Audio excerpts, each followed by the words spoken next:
రోజులు మీరు నీటిలో ఉన్నారు. మీ కష్టాలు వర్ణాతీతం. సర్వస్వాన్ని కోల్పోయారు. ఇంట్లో ఏమీ లేవు.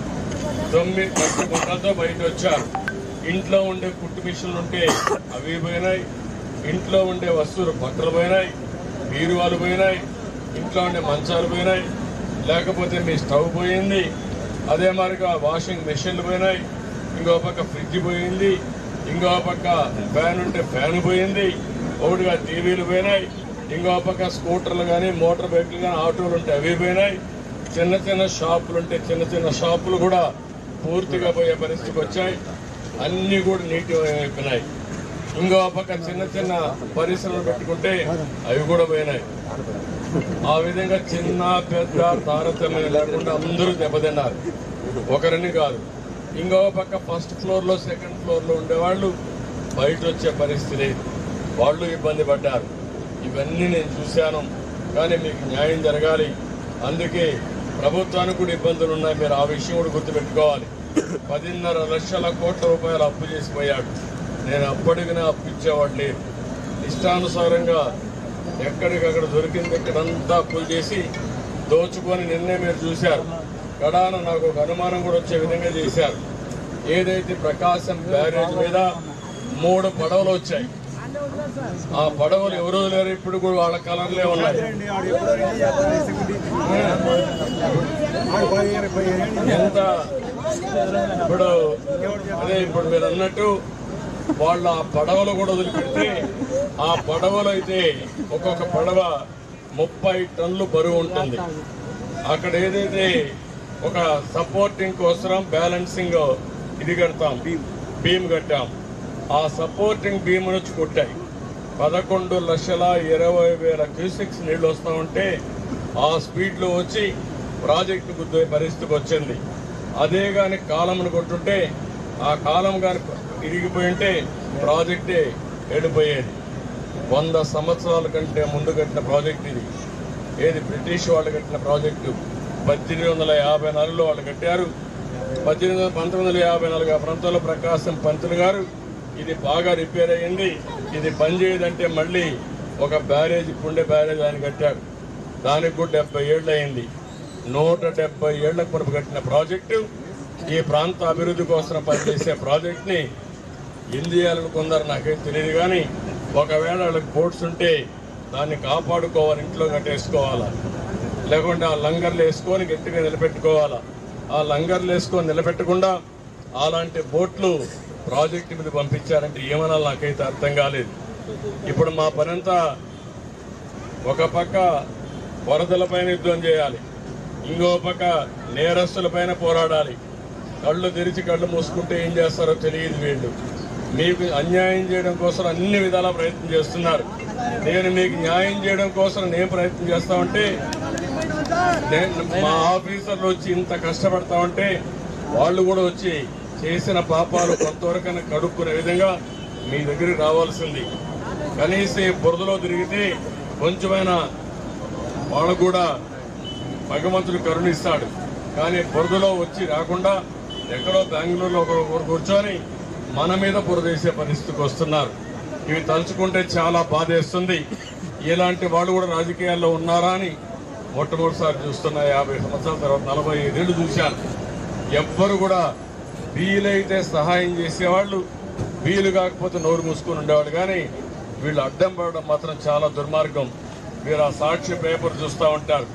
నిద్ర లేస్తే విషం కప్పుతున్నారు. విషం కప్పే పరిస్థితికి వచ్చారు. వాళ్ళు ఏమన్నైతే నాకైతే అర్థం కాల. వాళ్ళు మీరు నమ్మరు. నేనేమంటున్నానంటే మీరు గుర్తుపెట్టుకోవాల్సిన ఒకటి ఉంది. మీరు నమ్మడం లేదు కానీ ద్రోహం చేస్తున్నారు. అది నా బాధ. మనం అందరం కూడా గుర్తుపెట్టుకోవాల్సింది ఇలాంటి దుర్మార్గులు చేసే పని వల్ల మన రాష్ట్రానికి చెడ్డ పేరు వస్తూ ఉంది. మనకు జరిగే మంచి జరగకుండా పోయే పరిస్థితి వస్తూ ఉంది. సోషల్ మీడియాలో కూడా ఫేక్ పోస్టులు పెడుతున్నారు.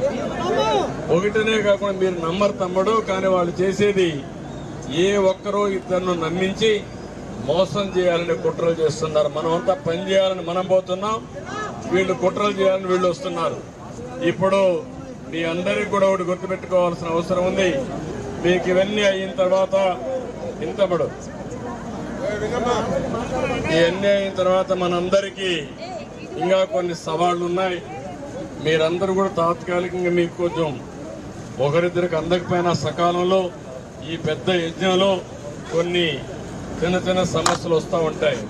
కానీ ఈరోజు మాత్రం మీ ఇంటికి నేరుగా బియ్యం కానీ డ్రై ఫుడ్ కానీ మీ ఇంటికే పంపిస్తున్నాం, ఇంటింటికి పంపిస్తున్నాం.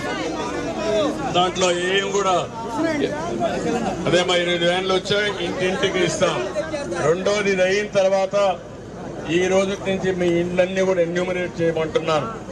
గ్రౌండ్ ఫ్లోర్లో ఎవరున్నారు, ఫస్ట్ ఫ్లోర్లో సెకండ్ ఫ్లోర్లో ఎవరున్నారు, మీ గ్రౌండ్ ఫ్లోర్లో ఉండి ఏమి నష్టపోయారు, ఫస్ట్ ఫ్లోర్లో ఉంటే కార్లు కానీ ఆటోలు కానీ లేకపోతే మోటార్ బైక్లు కానీ ఏం నష్టపోయారో అవన్నీ రికార్డ్ చేయమంటున్నాం.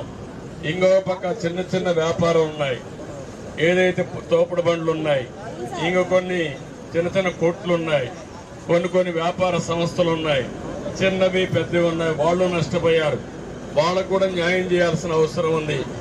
అలాంటివన్నీ కూడా ఆలోచిస్తున్నా, అది కూడా ఎన్యూమరేట్ చేస్తాం. ఇది కాకుండా చాలా ఆటోలు పోయినాయి, ఆ ఆటోలు కూడా రిపేర్లు చేయించడం కానీ ఇన్సూరెన్స్ ఇప్పించాలి. ఇవన్నీ చేస్తూనే ఇంకొక పక్క మీ ఇంట్లో ఉండే ఒక ఫ్రిడ్జ్ కానీ లేకపోతే ఒక వాషింగ్ మెషిన్ కానీ లేకపోతే ఒక సామగ్రిలో ఎలక్ట్రికల్ సామగ్రి ఎలక్ట్రానిక్ సామగ్రి చాలా ఉంది, చిన్నవి పెద్దవి అన్నీ కొనుక్కున్నారు, అవన్నీ కూడా దెబ్బతిన్నాయి.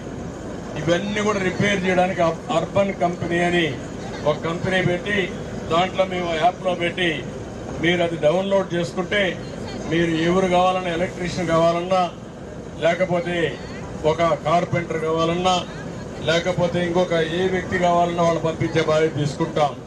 ఒక ఇంట్లో లైట్లు వెలగవు, ఇంకో పక్క మీ కుక్కర్ పనిచేయదు, ఇంకో పక్క ఫ్రిడ్జ్ పనిచేయదు. మీరు కానీ అవన్నీ పెడితే మీ ఇంటికే పంపించి రిపేర్ చేస్తాం. ఒకవేళ ఇంటి దగ్గర చేయలేకపోతే పక్కన ఎక్కడ ఒక షెడ్ పెట్టుకొని మీ ప్రాంతంలో రిపేర్ చేసి మళ్ళా మీకు న్యాయం చేస్తాం. ఇవన్నీ చేస్తూనే మళ్ళా మీ అందరినీ తిరిగి కోలుకోవడానికి ఏ విధంగా చేస్తే చేయగలుగుతామో అది కూడా నేను ఆలోచిస్తున్నా. రేపు ఎల్లుండి ఒక నిర్ణయం చేస్తాం. మళ్ళీ ఇదే మార్గం మా ఆఫీసర్లు వచ్చి మీ అందరికీ కాస్త కోస్త ఆర్థిక సహాయం చేసి మీరు నిలదొక్కునే విధానానికి మేము పనిచేసి తర్వాతనే ఇక్కడి నుంచి కలుగుతాం. నా ఉద్దేశం ఒకటే, ఏ ఒక్క వ్యక్తికి అన్యాయం జరగకుండా, అవసరమైతే ఒక వ్యక్తి జరగకుండా చేస్తాం. మీరు కూడా మీ అందరి దగ్గర సెల్ ఫోన్లు ఉన్నాయి. నిన్నటి వరకు కరెంటు లేదు, ఇప్పుడు కరెంట్ వచ్చింది. సెల్ ఫోన్లు వాడేది కూడా నేర్చుకోండి. మీరు నేర్చుకుంటే ఆ సెల్ ఫోన్ ద్వారానే మీ పనులన్నీ విధంగా శ్రీకారం చుడతాం.